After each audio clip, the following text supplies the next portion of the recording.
রোজের মতনে বাসি কাজ সব কমপ্লিট করে চলে আসছি হাঁড়ি ধুতে। জানোই তোমরা হাঁড়ি রাত্রে আমি ধুই না, তার জন্য এখন ধুয়েছি। আর জানো তো আজকে আমার ইউটিউব চ্যানেলটা যখন খুলেছি দেখার জন্য ভীষণ মনটা খারাপ হয়ে গিয়েছিল। সেই 908টা আমার সাবস্ক্রাইব রয়েছিল, তার মধ্যে সকালে ঘুমের থেকে উঠে দেখি 903টা সাবস্ক্রাইবার হয়ে রয়েছে। কে যে এই কাজটা করে, আমার বন্ধু তো হাত বাড়িয়ে আবার নিজে আনসাবস্ক্রাইব করে দেয়। ভীষণ খারাপ লেগেছে। গুড মর্নিং এভরিওয়ান, কেমন আছো তোমরা? আশা করি তোমরা সবাই ভালো আছো, সুস্থ আছো। আমিও ভালো আছি, সুস্থ আছি। তাহলে রোজের মতন ভিডিওটা স্টার্ট করা যাক। সকালে সব কাজ কমপ্লিট করে নিয়েছি, পূজা টুজা দেওয়া সব হয়ে গিয়েছে।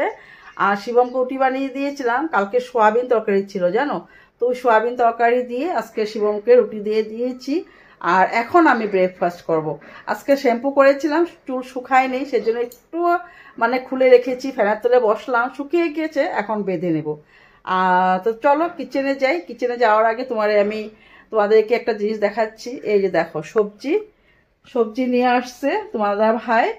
আর সবজি বলতে সেই যে সাজনা ফুল আবারও নিয়ে আসছে। সাজনা ফুল একদিন যে হাটে যায়, সেইটা ছিল আগের ভিডিও তোমাদেরকে দেখিয়েছিলাম, সেটা বৃহস্পতিবারে যে হাটে যায়, সেই হাটে না একটা গাছ রয়েছে, ওদের গাছের থেকে যে বিক্রি করে। তো দাদা ভাই আজকে নিয়ে আসছে সাজনা ফুল, তার সাথে কয়েকটা সাজনা। আমি সাজনাটা একসাথে বানিয়ে নিতে হবে, কারণ হবে না হলে যেটুকু সাজনা না হবে না। আর চলো আগে ব্রেকফাস্টটা করে নিই। সাজনার সাথে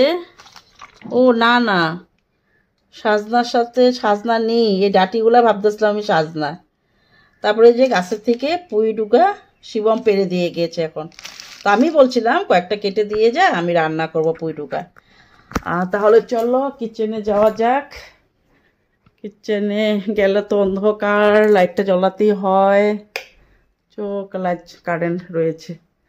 তারপরে এই যে দেখো, শিবম তো খেয়ে চলে গিয়েছে, এখন আমি খাবো। তো নিয়ে নিয়েছি রুটি, আর এই যে বললাম না সোয়াবিন তরকারি রয়ে গিয়েছে, কারেন্ট চলে গেলো।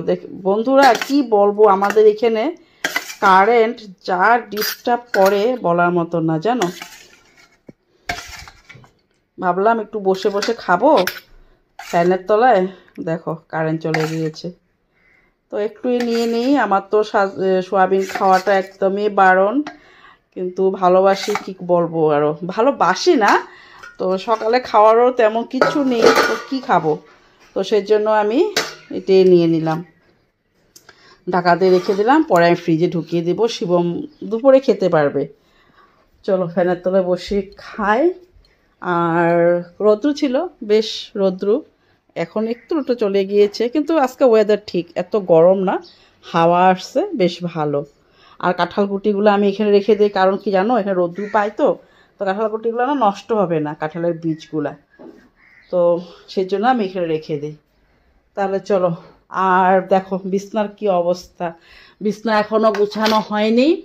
শিবম চলে গিয়েছে, ও দেখো খাতা খুতা এভাবে ফেলে বিছড়ে, অবস্থা নাই আর কি। আজকে উঠানো না সময় পায়নি আসল কথা শিবমে, জানো তো। এখন আমি পরিষ্কার করে নেব। আর এই যে ব্লাউজটা কালকে ধুয়েছিলাম, টাইট হয়ে গিয়েছিল, তো আমি সিলিয়েছিলাম, তো এখন একটু খুলে দিলাম।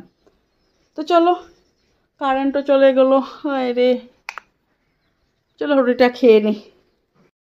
তাহলে চলো ব্রেকফাস্টটা করে নিলাম, আর এখন একটু বিছনাটা গুছিয়ে নিই। বিছনাটা না গুছালেও ভালো লাগে না। আর এই যে দেখো কালকে কাপড় শুকায়নি তো এটা না আমি খাটের উপরে মেলে দিয়েছিলাম, শুকিয়ে গিয়েছে, এখন রেখে দিয়েছি, পরে গুছিয়ে নেব। আর তোমাদেরকে বললাম না যে ব্লাউজটা একটু টাইট হয়ে গিয়েছিল, আমি খুলে নিয়েছি বসে বসে। আর এদিকে দেখো চিরুনি টুরুনি সব একাকার হয়ে যায় বিছনা পার্টির। বিছনাটা গুছিয়ে নিই, তারপরে সবজি কেটে রান্না করে নেব।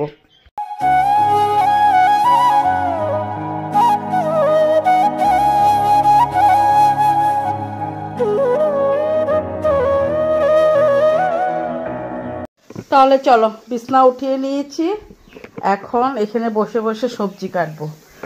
আর না, আমি তো ভুলিয়ে গেলাম, এসে মটর বসিয়েছিলাম আমি, কি কয় এটা, ঘুগনির মটর, প্রেসার কুকারে। সিটিও পড়ে গেল,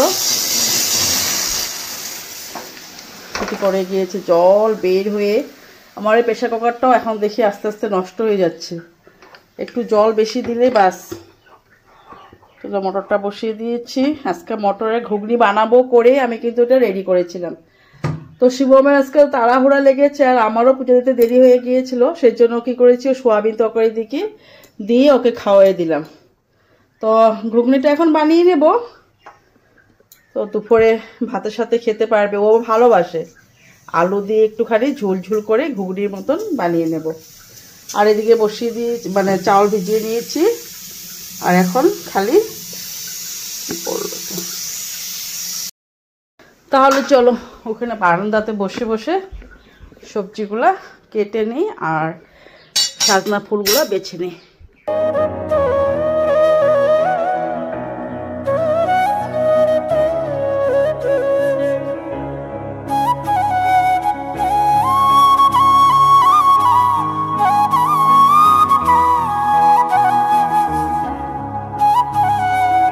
মোটামুটি সব কেটে নিয়েছি। এই যে তোমরা দেখলাই সাজনা ফুল, একদম সিম্পলভাবেই বানাবো, টমেটো দিয়ে কাঁচা লঙ্কা দিয়ে।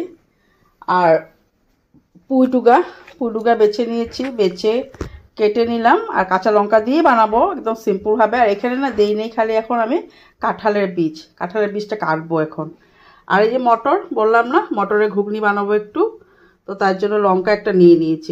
লঙ্কাটা একটু পেস্ট মানে কুড়ানিতে কুড়িয়ে দেবো, আমার তো আর মিক্সিটা নষ্ট। তো চলো এক এক করে সব রান্নাটা করে নিই। আর শস্য নেই জানো, কতদিন ধরে আমি যে লিস্ট লেখি আর শস্যর কথা ভুলে যাই। তাই আজকে আমি এটার মধ্যে, অ্যাকচুয়ালি তো আমি সাজনা ফুল বানালে শস্য সম্বাদ দিই, আজকে কালো জিরে সম্বাদ দিয়ে দিয়েছি।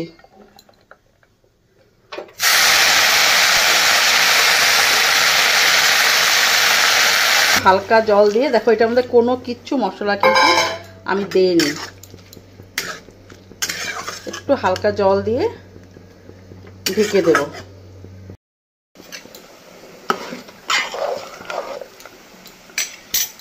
সাজনা ফুলটা হয়ে গিয়েছে, এই দেখো একদম একটু হয়ে গেল।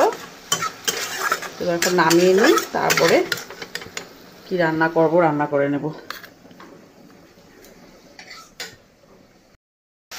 তাহলে চলো ঘুগনিটা বসিয়ে দিলাম। আর আজকে তো ঘুগনিটা নিরামিষ বানাবো, সেই জন্য নিরামিষের জন্য আর পেঁয়াজ রসুন কিছুই দিইনি।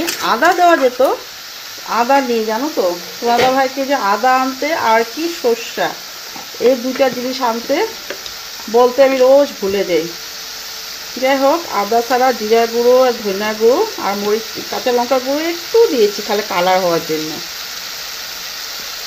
কাঁচা লঙ্কা দিয়েছি দুইটা, কারণ একটু ঝাল হলে ভালো লাগবে। ভালো করে কষানো হয়ে গিয়েছে, এখন দিয়ে দিই মটর। আর মটর আর আলু আমি একসাথেই প্রেসার কুকারে সিটি মেরে নিয়েছিলাম।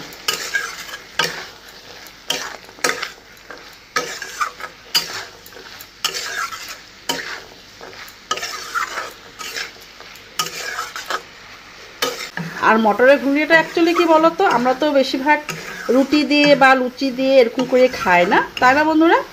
তো কি হয়েছে বলো তো, তোমাদের কাছে একটা আমি আমার শিবমের কথা বলি, আমার ছেলের কথা। ও নাকি ওর ফ্রেন্ডের বাড়িতে গিয়েছিল, তো ওর ফ্রেন্ডরা নাকি এরকম মানে ঘুগনি দিয়ে ভাত খেয়েছে। তো বললো এসে, মা ঘুগনি দিয়ে তো ভাত খাওয়া যায়। আমি বললাম আমি তো কোনো দিন খাইনি, আমি তো মানে আমার ভালোও লাগবে না। আমি যেহেতু জানি লুচি দিয়ে ভাত খায়, লুচি দিয়ে ঘুগনি দিয়ে বা রুটি দিয়ে এগুলো দিয়ে বা মুড়ি দিয়ে খাওয়া যায়। তো ও বলল যে আজকে বানিও, তো আজকে যখন আমি সোয়াবিন দিয়ে খেয়ে চলে গেলাম, তো তুমি এখন বানিয়ে রেখো, দুপুরবেলা আমি ভাতের সাথে খাবো। তার সাথে ওর বাবাও বলল, ওর পাপা আর কি তোমার দাদা ভাই, হ্যাঁ হ্যাঁ আমিও কিন্তু আগে খেয়েছিলাম, যখন আমরা সবাই একসাথে সব ছেলেরা বন্ধুরা একসাথে ছিলাম, তখন কিন্তু আমরাও খেয়েছি। বেশ ভালো কথা, তাহলে বানিয়ে দিই, বাপ ছেলে মিলে খাবে। আর আমি যদি খেতে পারি তাহলে খাবো, না হলে আমি তরকারি দিয়ে খেয়ে নেব। তো যে একটু হালকা ঝোল দিয়ে দিলাম, একটু ঝোল তো হতেই হবে ভাতের সাথে যেহেতু খাবে। তো একটু গরম মশলা ওপরে ছিটিয়ে এখন নামিয়ে নেব। তোমরা কোনোদিন খেয়েছো ঘুগনি দিয়ে, ভাত দিয়ে? কমেন্ট করো তো বন্ধুরা। পুরোটা চচ্চড়িটা বানিয়ে নিয়েছি। আর কাঁঠালের বীজগুলো বাঁচতে না আজকে অনেক সময় লেগেছে জানো বন্ধুরা। কাঁঠালের বীজগুলো এখন কেটে নিলাম, আর অনেকগুলো কাঁঠালের বীজ নষ্ট হয়ে গিয়েছে। তাহলে চলো, পুঁই শাকের চচ্চড়ি হয়ে গিয়েছে কাঁঠালের বীজ দিয়ে। দারুণ দারুণ হয়েছে জানো। এই যে কাঁঠালের বীজগুলো দেখো, খেতে যা দারুণ লাগে বলার মতন না। আমি কিছু কাঁঠালের বীজ দিয়ে যে কোনো তরকারি বলো খুব ভালোবাসি।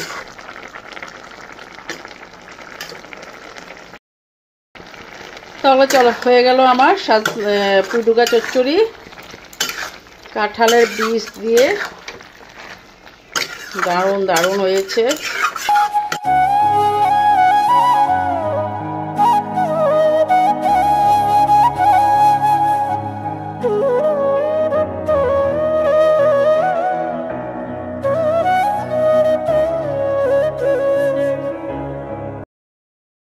তাহলে চলো বন্ধুরা, সব কিছু রান্না টানা করে গ্যাস ট্যাস পুরো মুছে পরিষ্কার করে নিয়ে এদিকে তরকারি সব ঢাকা দিয়ে রেখে দিলাম। আর এখন ভাত খাবো। তো তার জন্য আজকে নিরামিষ খাওয়ারও তেমন জোর নেই, তো সেই জন্য ভাবলাম কয়েকটা পাঁপড় ভেজে নিই, পাঁপড় ভাজা দিয়ে আর যা যা রান্না করেছি সেগুলো দিয়ে খেয়ে নেব।